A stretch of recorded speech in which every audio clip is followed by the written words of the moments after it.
Hey, everybody, welcome into another Sumner County Sports Show. We, of course, are powered by our good friends over at Brewster's Real Ice Cream of Hendersonville. Fresh, never frozen, homemade ice cream made right in the store each day, offering over 150 different flavors, rotated daily. You see it right there at the bottom of your screen, including a full line of vegan ice cream made with real oat milk and no sugar added, fat-free options. So there's a lot a lot to eat if you are an ice cream fan. I know I'm a big ice cream fan. I've already been over once to Brewster's, had Rocky Road. It was delicious. I encourage you all to get over there and get you a scoop above the rest from a brand that continues to set high standards. All right, we have a big show for you lined up today. A little bit of a different show than in typical past. No interviews today. And so a whole lot of you looking at this face right here as I talk to you about some of the big things going on in Sumner County, as well as kind of what's going on in the sports landscape as well. Coming to you live today from the studio here at the office of the house because the family messed up a little bit today. So getting ready to walk out the door. Wife left me her car this morning as she took my truck. She's a mobile dog groomer, so she pulls around her trailer with my truck. Went to go walk out the door today and to take her car and realize she has her keys as well. So not able to get down to our studio. So, but you know what? I like the background here. I think it's a pretty good background. Looks like a little bit like a soccer stadium. Maybe you get a little bit of football feel as well. But as I said, a lot to get into today, and kind of want to open up today's show with something a little bit near and dear to my heart, and that is the Big Orange Minute. As you all know, big Tennessee fan, and so there's a lot going on in Knoxville right now, and so I wanted to highlight all the good things. And I think the biggest thing, of course, is College Game Day coming to Knoxville tomorrow, this weekend for their game against Texas, and obviously Rick Barnes' old team coming in and play in front of the entire country right there on College Game Day. What a great time it is to be a fan of the Tennessee Volunteers. Just came out today that Josh Heupel got a contract extension for $9 million a year. So that famous song, got M's in my bank account. You need to add another one. I need to add another M to that because I'm pretty sure they only go to 8. And Josh Heupel now sings he has 9 M's in his bank account. Danny White, athletic director, also got contract extension, $2 million a year. And, you know, what they've been able to do at Tennessee has been remarkable. 6 championships since Danny White has taken over as athletic director. Of course, the football team had a resurgence under Josh Heupel last year and has all the momentum going into the offseason as well as this year. Look at Justin putting a tweet up of Danny White and Josh Heupel smoking a cigar. That, of course, after the Alabama game. I saw somebody say that, you know, Josh Heupel gave us the memory of a lifetime when Tennessee beat Alabama. They would have paid him $9 million for that win alone. And so I think it's well earned, 18-8 since taking over as head coach at Tennessee. And so super excited about the future for football and all the athletic programs at Tennessee. Of course, though, it's basketball season now, and I think everybody knows this by now, but if you're not, I'll kind of let you behind the curtain. I'm kind of a Rick Barnes hater, if you will. That said, I don't think there's anyone out there that could duplicate the success or maybe even exceed the success that Rick Barnes has enjoyed.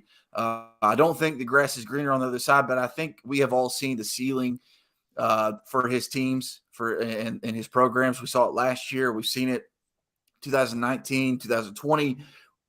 Excuse me, with Admiral Schofield and Grant Williams. And, you know, they're saying this year is maybe their best team in school history, in Tennessee school history. And, you know, that may be so, but, you know, I don't know that I can believe anything until I see it from Rick Barnes in the tournament. I know they won the SEC tournament last year, but they just don't do anything in the big dance. And so they've got a really good point guard this year, Zakai Ziegler, who is, you know, kind of been on a tear for them past couple of games. And you see Tyreek Key there, big transfer from Indiana State, who's from Tennessee. They've got Georgia coming up, a game that, you know, they're big favorites in. I think they're giving 17 to Georgia. I think on the sites they're, you know, minus 1,700. I think that's how big of a favorite they are against Georgia. But then, you know, like I said, they got Texas coming up on Saturday, and then at Florida the next Wednesday. And so going to learn about Rick, lot about this Tennessee program, a little bit about Rick Barnes. Maybe you don't find anything more about Rick Barnes than what you already know, which is he's a great regular season coach, great coach to play for. And so this is kind of his season to shine. Excited to see Tennessee back in action. Of course, I'm always going to, quietly root for them, even though I may believe what I believe about Rick Barnes, but nevertheless, great time on the Hill for Tennessee men's basketball, football, and then don't want to forget about the women either. Listen, Lady Vols picked up a huge win on the road at Missouri, and they've got big test coming up in back-to-back games. They, of course, have got UConn coming to the Summit on Thursday, and then they travel to number 4 LSU. So back-to-back top 5 matchups for Kelly Harper and that Lady Vol program. And, obviously as Tennessee fans, we want nothing more than to see our Lady Vols return to that national power that they were under Pat Summitt, and Coach Harper's doing a really good job with that, getting them back into the tournament, to the Sweet 16, and have a chance to really get 2 big wins, 2 program-defining, 2 coaching career-defining victories this week against UConn and LSU. So super excited to see how the Lady Vols fare in those 2 contests this week. And I told you also before we took our first break, I wanted to kind of get into the best thing I saw last night, best thing I saw this week. And I don't know if you guys are taking notice, because I know basketball is not big here in the Middle Tennessee area, specifically the National Basketball Association. Of course, there are Memphis fans, there are Atlanta Hawk fans, maybe some Charlotte Hornet fans, maybe some other fans sprinkled in here and there, Cleveland Cavalier fans and sort. But for the most part, NBA not big here in Nashville, and we don't have a team here, and so that kind of plays a big part of it. But if you haven't noticed what's going on in the National Basketball Association, I encourage you to check it out, and that is LeBron James. He's 38 years old, and that man just put up another 40-piece last night. I know it was a loss to the Clippers, but he scored 46 in the loss. He's averaging 30 points in his 20th year in the league. I mean, listen, I know that he can never be Michael Jordan. I know he can never be the greatest of all time in a lot of people's minds. I understand that. We've already had that conversation. And quite frankly, I don't necessarily want to go down that road again, because people, for whatever reason, they don't want to give up on their memories from when they were younger. And honestly, you could probably say the same about me and this generation in 20 years, when the next great thing comes along, and I'm still holding on to LeBron as who he was, because I don't want to give up the memories of when he was drafted in the league. I was 13 years old, and then watching his career unfold the way that it has. But if you look at it, I mean, if you really look at his resume, when it's all said and done, this man is going to be number 1 in points scored, probably going to have over 40,000. He's going to be top 3 in assists, over 10. He's currently over 10,000 assists, over 10,000 rebounds. He's going to be top 3 in assists. He's going to be top 10 in rebounds all time. Again, I know he can't be the greatest of all time, because Jordan never lost in the finals. He never went to a 7th game in the finals. He was perfect. He never missed a shot. I understand that. I get that. But if you really take a step back and you look at this man's resume, and you look at what he's been able to do and what he's able to do at this age, when he's 40 years old, 41 years old, and he hangs it up, and he's got over 40,000 points, 12,000 assists, 12,000 rebounds, I just don't know who has a better resume than that from start to finish. Is it Wilt Chamberlain? Maybe. And I'll mention Wilt Chamberlain a little bit later in the show. But, Wilt Chamberlain, obviously I didn't see him, but as someone who's a basketball historian and loves to research the history of the game, number 1 scorer until LeBron overtakes him, what he was able to do in college. A lot of people say his stats speak for themselves, that he's the greatest player of all time. But modern day, I mean, it's hard to argue about what LeBron is doing, averaging 30 points a game right now in his 20th year in the league, averaging 8.5 a rebound, 7 assists. I mean, it's remarkable. And I don't know that we're ever going to be able to see something like this again. And people who are watching sports, who are invested in sports like I am, we should really feel lucky with where we're at. Not only are we getting to see arguably the greatest basketball player of all time, but we're also getting to see the greatest football player of all time in Tom Brady. I mean, 7 rings.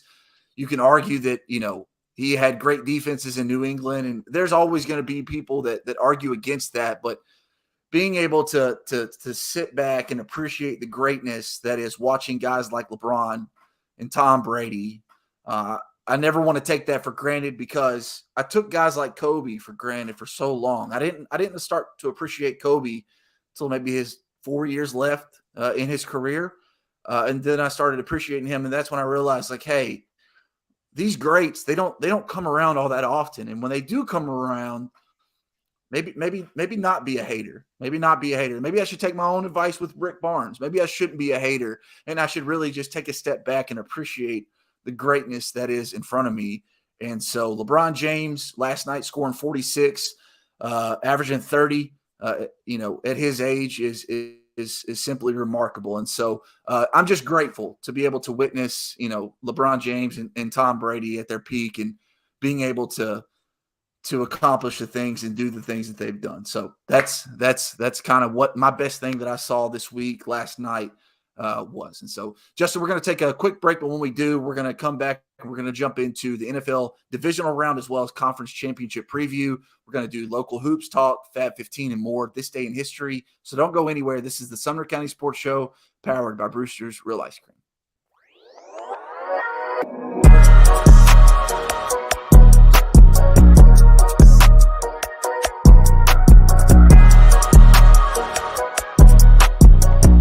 Brewster's Real Ice Cream features fresh homemade ice cream made right in our store each day. Offering 150 different flavors rotated daily, we offer a full line of vegan ice cream made with oat milk and no sugar added fat-free options. We also offer Italian ices, sherbets, and fresh fruit sorbets. There is something for everyone. Enjoy your delicious treat with a fresh baked waffle cone, located in the Lowe's parking lot next to Zaxby's in Henderson. You've been putting back a few, and a few becomes a few too many. For a moment, you think about calling for a ride. Nah, you live nearby. What's the worst that can happen? You get pulled over, your insurance goes up, you lose your license, you total your car, you kill someone.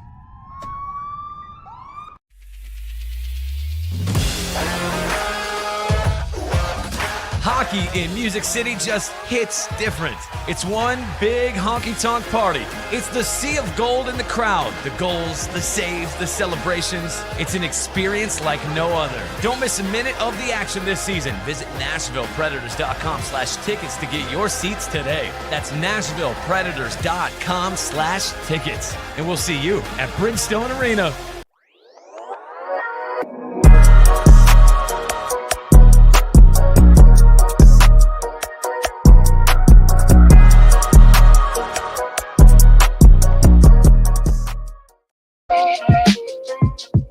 And we are back on this wild, windy Wednesday. The Sumner County Sports Show, powered by Brewster's Real Ice Cream. Of course, I am your host, Zach Womble, and joining us, as always, behind the scenes, our soon-to-be award-winning producer, Justin Kulik. It's been a fun show so far. As I look outside, it's frightful. Honestly, my trees are just going, every which way. They look like one of those, I don't know what they call it, but those little like inflatable things that they put in front of businesses that kind of like flap with the wind and stuff. That's what my trees look like. I was gonna leave you hanging there. I was gonna be like, I don't know what you're talking about, bro. No, I'm just kidding. No, I do. Actually, I can't stand those things. I feel like they're just a waste of energy. It's a lot of energy going nowhere. There's a big hole at the top of it. You know what? That's certainly a take. That's certainly a take that I don't know that I've heard it before. But you know what, Justin? That's okay. That's okay. All right, man. Let's do this. Let's go ahead and jump into a little bit of local hoops talk, as I know a lot of fans are super excited about that.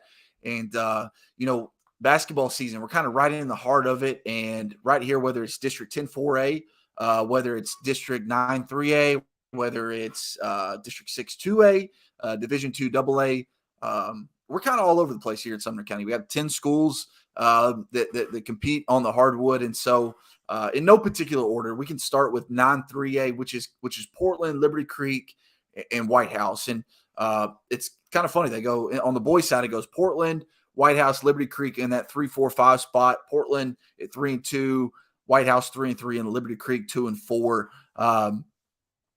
I think, honestly, Creekwood and Greenbrier may have a good lock on winning the regular season, but Portland, they were able to pick up wins this week over Creekwood and Greenbrier. So don't count out the Panthers just yet in that district. And then on the girls' side, it looks like Creekwood is kind of running away with it. They're 20-3, 6-0 in league play. And then Liberty Creek, White House, and Portland go 3, 4, 5 in the girls' standings, with Liberty Creek, of course, being 3-3, White House 2-3, and then Portland at 1-3.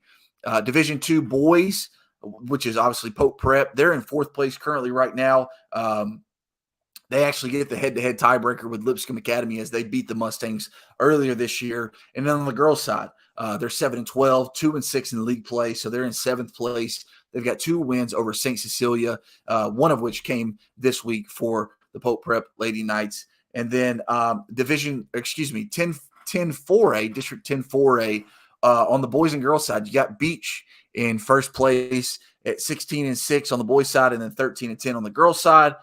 Both 4-1 in league play. And then second place, you've got Gallatin girls and boys. Gallatin boys 3-2, Gallatin girls 4-1. On third place, you've got Station Camp Hendersonville girls at 3-1, Station Camp girls at 2-2, and then Hendersonville at 3-2 on the 4 side for the girls. So, like I said, district standings kind of heating up a little bit. There's a lot jockeying for position right now. And so we've got some big games coming up, including Beach at Station Camp this Friday, Beach at Hendersonville next Tuesday, Station Camp at Gallatin next Tuesday. So there's a lot that's going to be kind of decided as we get into kind of the final couple weeks of basketball games right here in Sumner County. Looking at the scoreboard from this week, going to run right down the list, starting with the boys Beach with 77-33 over McGavock, 72-70 loss to Woodford out of Kentucky, and then a 72-52 win over Hunters Lane. The girls 60-23 over McGavock, 79-12 winners over Hunters Lane. And then for Gallatin, 56-41 over Hendersonville, 73-47 over McGavock. And then for the girls, 62-42 and 57-25 over McGavock as well. And then for Hendersonville, they went the boys went 0-2 this week. Girls went 0-2 as well. Or excuse me, they went 1-1. Liberty Creek went 0-2 for both the girls and boys. Portland 2-0 on the boys side. Portland girls 1-1, including a win over Greenbrier. Pope Prep went 0-2 this week, losing to CPA and Brentwood Academy.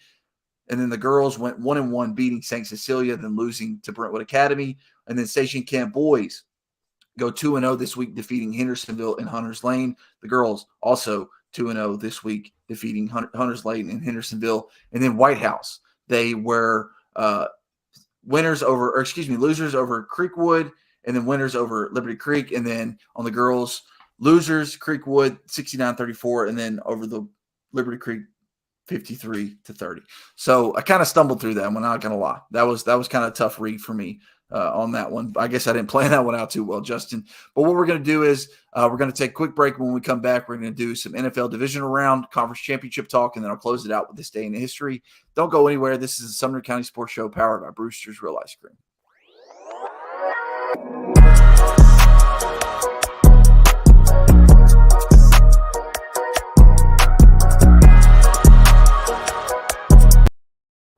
Walmart Supply Chain is hiring in Lebanon. Earn up to $22.25 an hour when you join our new fulfillment center. Enjoy competitive pay and premium perks, including 100% paid college tuition, 401k match, flexible schedules, a free Walmart Plus membership that includes discounts, and free Paramount Plus, paid time off, and so much more. Fulfilling work starts right here.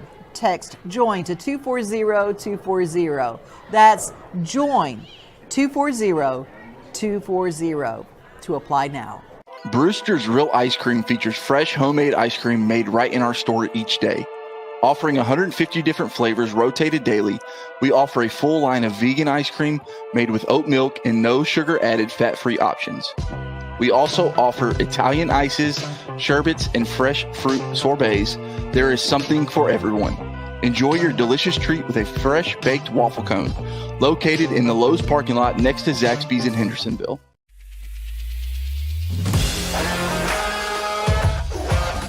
Hockey in Music City just hits different. It's one big honky-tonk party. It's the sea of gold in the crowd. The goals, the saves, the celebrations. It's an experience like no other. Don't miss a minute of the action this season. Visit NashvillePredators.com/tickets to get your seats today. That's NashvillePredators.com/tickets. And we'll see you at Bridgestone Arena.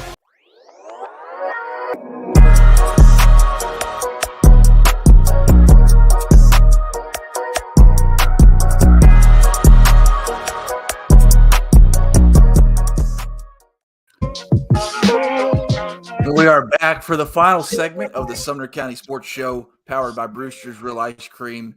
And I just want to say this one quick thing, because obviously I didn't have a show yesterday, so I couldn't bring it up, and I can't bring it up in this day in sports history. But yesterday was the 23-year anniversary of the Titans beating Jacksonville 33-14 to advance to their first ever Super Bowl in franchise history. So, wanted to get that out there because there's a lot of Jacksonville love out there in the NFL landscape right now. Trevor Lawrence, who we got to figure out a way to get out of Jacksonville. I've been saying since 2019 when he was a freshman, we needed Trevor Lawrence on the Titans. We didn't get him. Worst case scenario, he's now in the division, and here they are. But so yeah, Titans fans, it may be tough right now watching the Jags feel like they're on the come up, turn the corner, and kind of replace us as terms of being as kind of the team of the AFC South. Something to hold on. Yesterday, 23 years ago, we defeated them 33-14 to advance to the Super Bowl for the first time in franchise history. And then also, of the Titans note, I know Aaron Rodgers, Tom Brady, they're talking about, they may play somewhere else next year. They're not coming to the Titans. I just can't see that happening. I honestly think we roll Ryan Tannehill out there for the final year and just kind of see how that plays out with Derrick Henry. We give that one final shot, and then I think, assuming it goes south, which it probably will, I think they move on post next season. But that's neither here nor there, and we can get into that another time. All right, let's close out today's show with a little bit of the NFL divisional round talk. I thought this weekend's games were really, really good. The Bengals beating up on the Bills 27-10. The way that they did was kind of a shock. It's a little bit of a shock the way that it kind of worked out. But you know what? Cincinnati, great team, headed to the AFC Championship game. And then, of course, Kansas City, getting through past Jacksonville. Of course, everything changes with Mahomes' injury. They say it's a high ankle sprain. And, I just can't expect Kansas City to be able to do some of the things that they're accustomed to doing. I'm going to bet that game this weekend.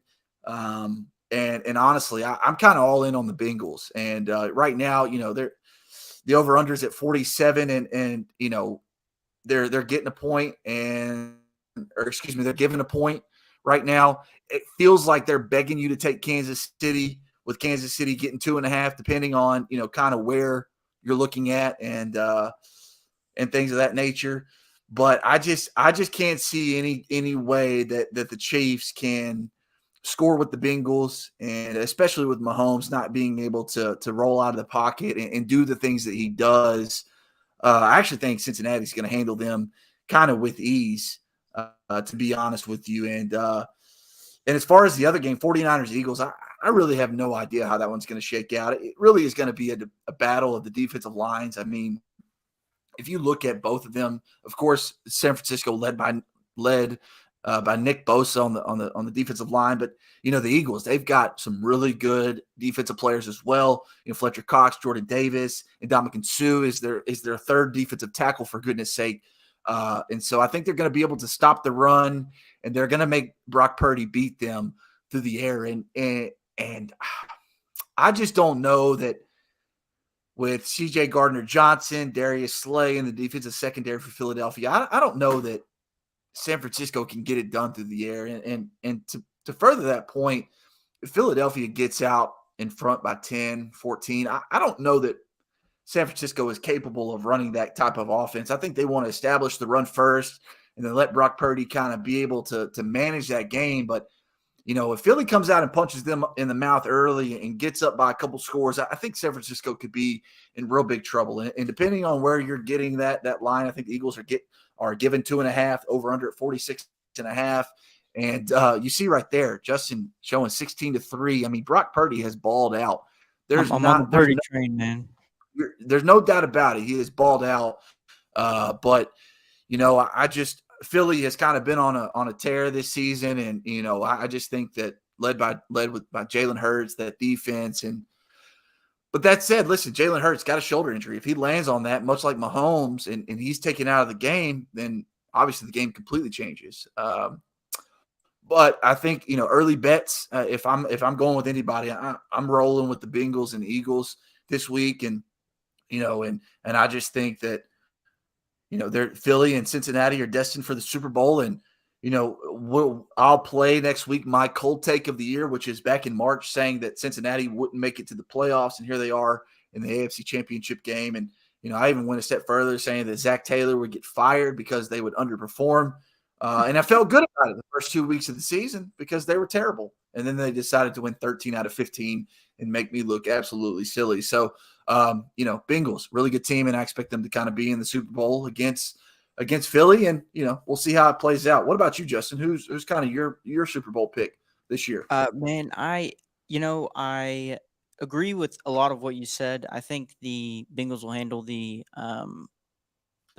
Chiefs pretty easily just because of the Mahomes injury. I think it's a different story otherwise. Yeah. And I wouldn't say hate because that's a strong word, but I strongly dislike the Bengals just because of the fact they kicked out the Titans last year and they beat us this year. But have you seen this video right here? Yeah, it's pretty cool. It's the coolest thing I've ever seen in my whole entire life. So I'm going to have to go with the Bengals winning it all.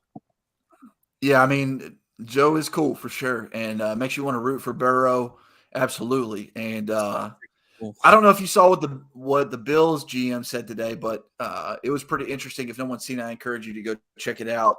Essentially, he said that he doesn't want to have to suck to have a player like Jamar Chase on the outside, because he was talking about how the Bengals had to go through some lean years to get those really good draft picks with Joe Burrow and Jamar Chase and things of that nature. And so, because they were talking to him about how he could get a wide receiver too to complement Stephon Diggs because Gabe Davis kind of underperformed this year, and that's kind of what led into it. But it was a really good soundbite nonetheless. How about that? But anyway, Stephon Diggs' reaction after they lost. Come on, get over it. Right? It's tough, man. It's a tough spot to be in, right. And they put their all into it. I get both sides. I get both sides of it. I'll just say that.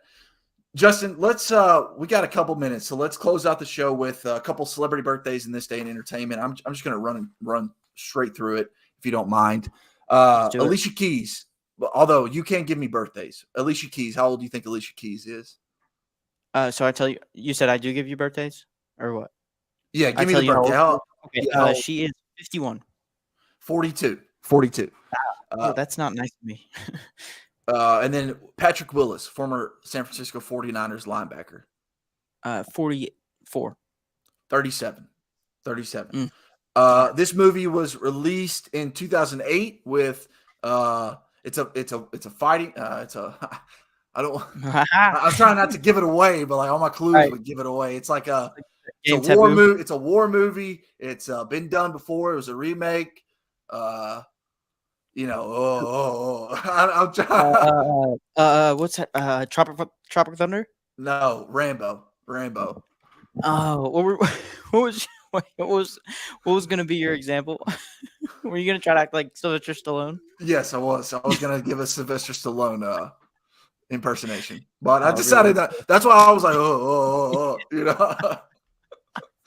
So that's where I thought you were going with that. So, and then this day in sports history, Michael Jordan in his 5th season scored his 10,000th point. This day in 1960, Wilt Chamberlain scores 58 against the Detroit Pistons. Sorry, Brady, becoming the youngest rookie or the first rookie to do that. And then Flyers defenseman Keith Yandel became the NHL Iron Man with his 965th consecutive regular season game played on this day in 2002. That's a lot. That's a lot. Wasn't Cal Ripken, but it's a lot. So True this. But anyways, we really appreciate you joining us this week on the Sumner County Sports Show. It's been a lot of fun talking NFL, talking Big Orange Minute, some local hoops, and we hope you enjoyed it as well. We will catch you next week. I am Zach Womble. This is the Sumner County Sports Show, powered by Brewster's Real Ice Cream.